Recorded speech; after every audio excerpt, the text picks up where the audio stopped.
CM Rekha Gupta ने LNJP अस्पताल में 3 नई स्वास्थ्य परियोजनाओं का किया उद्घाटन। दिल्ली की मुख्यमंत्री रेखा गुप्ता ने आज राजधानी के प्रतिष्ठित एलएनजेपी अस्पताल में 3 महत्वपूर्ण स्वास्थ्य परियोजनाओं का उद्घाटन किया। इस अवसर पर मुख्यमंत्री ने कहा कि ये योजनाएं न केवल दिल्ली की स्वास्थ्य सेवाओं को नई दिशा देंगी बल्कि देश के लिए एक उदाहरण भी पेश करेंगी। मुख्यमंत्री रेखा गुप्ता ने कहा, ये दिल्ली के लिए गर्व का क्षण है। इन नई स्वास्थ्य परियोजनाओं के माध्यम से राजधानी की जनता को बेहतर, आधुनिक और सुलभ चिकित्सा सुविधाएं मिलेंगी।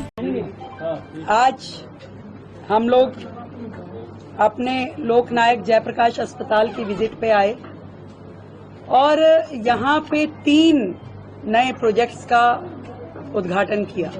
एक मेडिकल जेनेटिक्स विभाग, जो न्यूबॉर्न बेबीज होते हैं, जिनके जेनेटिक डिसऑर्डर्स होते हैं, जिनकी पैदा होते ही जिंदगी खतरे में पड़ जाती है।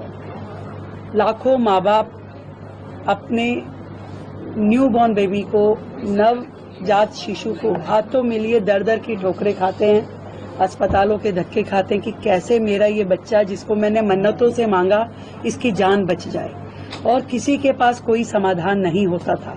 अब मुझे कहते हुए ये हर्ष है कि यहाँ लोकनायक अस्पताल में हमने मेडिकल जेनेटिक विभाग का आज उद्घाटन किया, जो कि पूरे देश में 4th और दिल्ली राज्य में पहला ऐसा सेंटर है जिसके माध्यम से वो बच्चे जो पैदा होने के साथ कई बीमारियों को अपने जेनेटिक्स में लेके पैदा हुए हैं, उनका इलाज संभव हो पाएगा।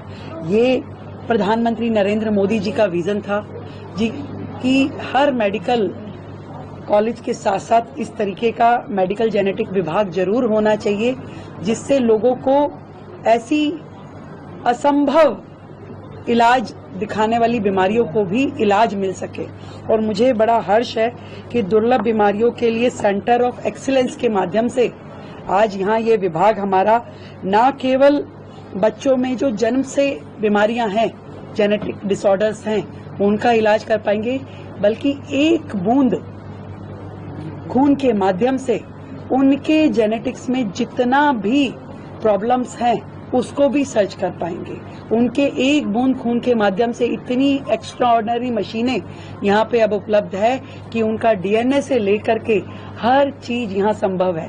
इस विभाग ने वो मशीनें भी अपने पास खरीदी हैं जिसके माध्यम से बाल हो, कोई आपका सलाइवा हो, या छोटे से भी शरीर के पसीने, थूक, किसी चीज से हम कह सकते हैं जिसके माध्यम से आपका डीएनए सर्च हो सकता है।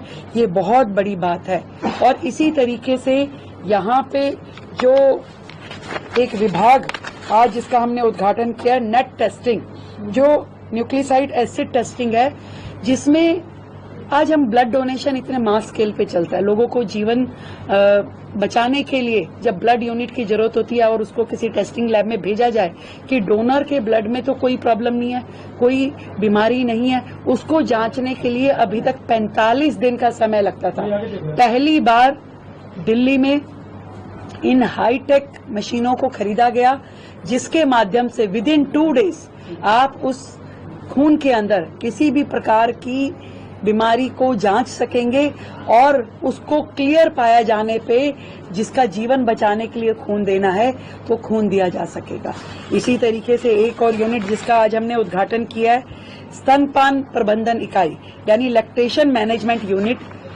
ऐसे बहुत सारे बच्चे शहर में जन्म लेते हैं जो कि प्री मैच्योर होते हैं, उनकी माँ इस हालत में नहीं होती कि उनको माँ का दूध मिल सके। ऐसे में जो माँ अपना दूध दूसरे बच्चे को दे पाने की स्थिति में है, उन सबका एक जिसे कहे मिल्क यूनिट बना करके, एक मिल्क बैंक बना करके उन बच्चों को जिनकी माँ उन्हें दूध नहीं दे पा रही, उन बच्चों को भी अब दूध देना संभव होगा। और हम सब जानते हैं कि माँ का जो दूध है वो बच्चे के लिए कितना आवश्यक है। ब्यूरो रिपोर्ट, टीम मानस न्यूज।